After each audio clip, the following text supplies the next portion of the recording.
सुमैया राणा, आपने सुना मौलाना कादरी ने कहा, उन्होंने दो सवाल पूछे। उन्होंने कहा एक तो सियासत की कोशिश ये है कि सियासी दुकानें चलती रहें, और दूसरा उन्होंने कहा जो मुसलमानों के रहनुमा बन रहे हैं, सीधे तौर पर उन्होंने आप ही से सवाल किया मुसलमानों के लिए किया क्या वोट के अलावा? लिया ही ना वो भी मुसलमानों से। मैं जवाब दूं? जी जी, आप ही से सवाल है उनका। जी जी अदिति जी, मैं कादरी साहब से पूछना चाहती हूँ कि क्यों आप जैसे लोग, मुझे बहुत अफसोस के साथ कहना पड़ रहा है और मैं ये इस बात का दावा कर सकती हूँ कि आप भी पॉलिटिकल जब सत्ता में होते हैं लोग, तो आप भी वहां के चक्कर लगाते हैं फाइलें लेकर के। ऐसा कुछ नहीं है। अगर हम यहाँ पर बैठ के अपनी बात, देखिए बातचीत होने में कोई नुकसान नहीं है, लेकिन बातचीत की तरीके से होना चाहिए। बीच में बैठ के जो बिचौली लोग होते हैं वो अगर किसी चीज की ऐसी दावेदारी करते हैं या बेचते हैं ना, तो वो चलेगा नहीं, क्योंकि ये मुल्क है, ये संविधान से चलेगा। अगर बातचीत होगी तो दोनों तरफ की बातचीत को बराबर से रखना होगा। लेकिन फिर वही बात होगी कि फैसला करेगा कौन, फैसला करेगा कौन, इस बातचीत को फैसले पर कौन ले जाएगा, ये मैं आपसे पूछना चाहती हूँ। आप बैठ गए और आप दूसरे पक्ष के लोगों को बैठा लीजिए, इस फैसले को, बातचीत को, इसकी उरूज तक कौन पहुंचाएगा, उसका फैसला कौन करेगा, ये मुझे कादरी साहब बता दें। ठीक है मौलाना कादरी, उसके बाद तौसीफ अहमद खान, क्योंकि सियासत से जुड़े उनके भी सवाल है मौलाना कादरी के। उसके बाद तौसीफ अहमद खान, पहले जवाब दे दीजिए मौलाना कादरी साहब। उसके बाद संगीत रागी जी, प्लीज थोड़ा सा पेशेंस, मैं आपको दूंगी फ्लो। जी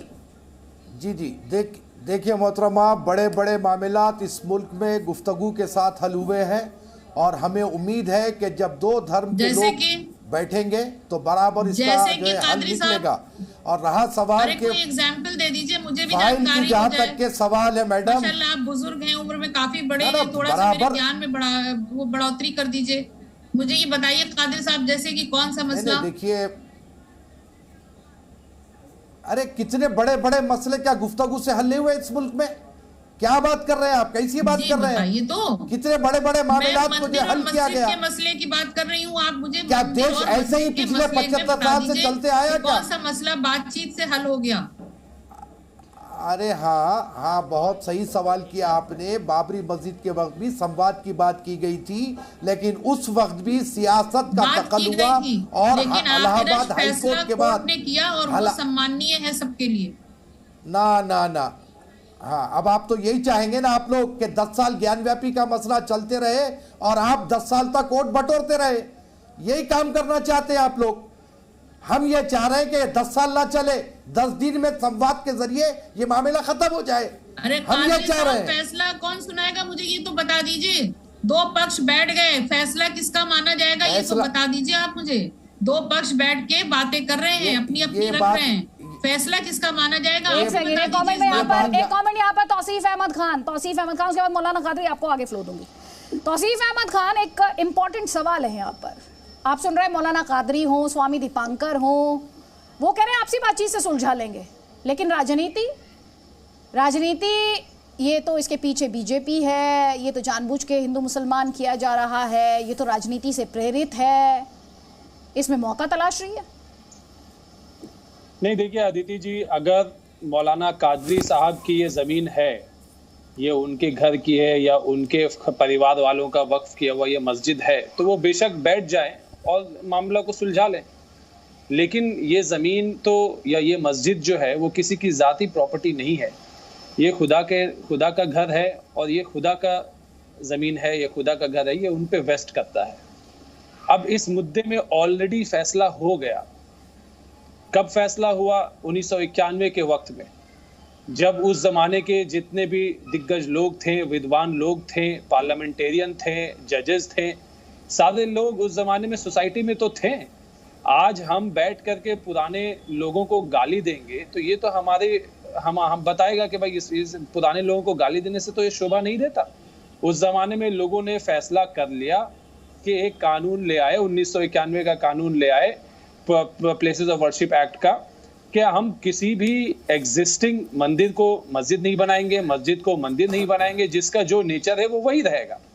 तो एक ही बात पे बार बार उठा करके मुद्दा बनाना, इससे तो साफ जाहिर होता है कि नियत जो है वो सिर्फ सियासी कमियों को पूरा करना है। जहां पे सरकार फेल हो गई कि सरकार से कोई सवाल जवाब ये ना करे कि आज महंगाई क्यों है, भूखमरी क्यों है, पेट्रोल डीजल का दाम क्यों बढ़ा हुआ है?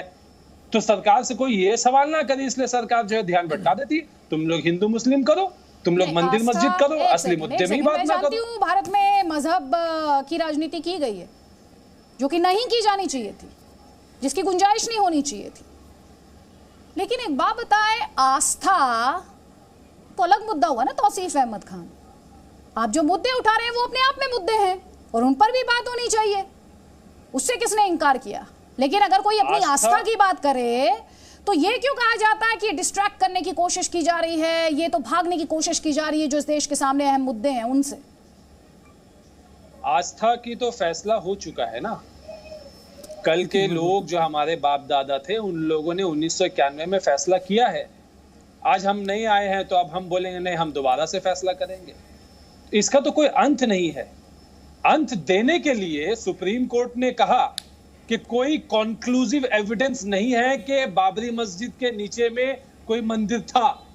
बावजूद उसके सुप्रीम कोर्ट ने राम जन्मभूमि को दिया जमीन कि हाँ आप मंदिर बनाइए बेशक, और पूरे समाज ने उसको स्वीकार किया कि हाँ ठीक है, कहीं कोई दंगा नहीं हुआ। जब बाबरी मस्जिद नहीं ना एक सेकंड, एक तो आप गलत बात कह रहे हैं ना, आप गलत बात कह रहे हैं तो फैक्चुअली, और दूसरी बात मंदिर मस्जिद आपने जो जिस भाषा का इस्तेमाल किया, एक सेकंड, नहीं तो क्या होता।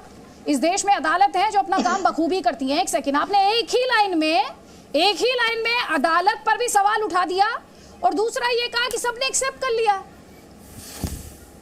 पहली बात तो अपने अदालत पे सवाल उठाया जजमेंट नहीं, और दूसरा आप ये कह रहे हैं, दूसरा आप मुझसे ये कह रहे हैं कि इस देश में अदालत के फैसले को मानना कोई एहसान करना है। सुप्रीम कोर्ट के जजमेंट जो आए थे बाबरी मस्जिद में, उसमें ही उन्होंने भी मैं आपसे बदायूं को लेकर बात कर रही हूँ, मौजूदा हालात को लेकर बात कर रही हूँ, लेकिन आप लोग घूम फिर कर चले जाते हैं राम मंदिर पर। ये टीस है क्या कोई? आप कहते हैं हमने अदालत के फैसले को स्वीकार कर लिया, लेकिन मैं देखती हूँ हर रोज जब भी ये डिबेट होगी सीधा राम मंदिर पर फैसले में ये कहा, आधा टाइम फैसले में कुछ और कहा गया होगा लेकिन बताया कुछ और जाएगा डिस्कशन में। खैर आपको दो काउंटर मिल रहे हैं, जवाब ले लीजिए तौसीफ अहमद खान। पहले स्वामी दीपांकर फिर संगीत रागी जी, जल्दी और उसके बाद मौलाना कादरी। अदिति, मैं देखता हूं कभी भी जब चर्चा होती है तो चर्चा राम मंदिर पर पहुंच जाती है। देश की सर्वोच्च अदालत की सबसे बड़ी बेंच ने यह निर्णय सुनाया। ऐसा ही निर्णय में आपको कहीं कोई खामी प्रतीत होती है तो जाइए अदालत, और अगर जो नहीं तो बार बार इसको गा करके उचित मुझे नहीं लगता कि उचित है। और मैं एक बात और कहना चाहता हूं अदिति, अब जब सांप्रदायिकता के लाभार्थियों की दुकान बंद होती है तो इसी तरीके से कहीं ना कहीं स्थिति प्रतीत होती है। सोचिए कि चित्री गांव में पूरा गांव ही वक्फ बोर्ड का हो गया। ऐसी स्थिति में पर उस समय जो तौसीफ भाई ने कहा 1991 की, उस समय भी कुछ बुजुर्ग लोग ऐसे थे जिन्होंने इस एक्ट का विरोध करते हुए कहा था कि इन दो जगहों को और निकाल दीजिए। आप चाहते तो निकाल सकते थे, और निकाल सकते थे तो आज इतना विवाद नहीं होता। जब हमारे बुजुर्ग तब भी कह रहे थे और हमारे बुजुर्ग अब भी कह रहे हैं। फिर मैं कादरी जी की बात को कहूंगा। कादरी जी, आपने बहुत अच्छे से बात कही। सुन लीजिए सियासत क्या चाहती है, देख लीजिए सियासत क्या चाहती है। लगता है ये भाईचारा चाहती है, ये भाइयों का चारा चाहती है। उसके बाद आप कोई भी निर्णय लीजिए, मगर मैं एक बात जरूर कहूंगा कि शिव हमारा शीश है और राम हमारे प्राण और कृष्ण हमारी प्रज्ञा। ये भाव है भाई आध्यात्मिकता का, सनातन का भाव है। 100 करोड़ लोगों की आस्था का अभिप्राय प्रतीक है। कैसे आप इनकी चर्चा जब करते हैं तो कुछ भी बोल जाते हैं। थोड़ा सा सोचिए। जी बिल्कुल, संयम बरता जाना चाहिए। और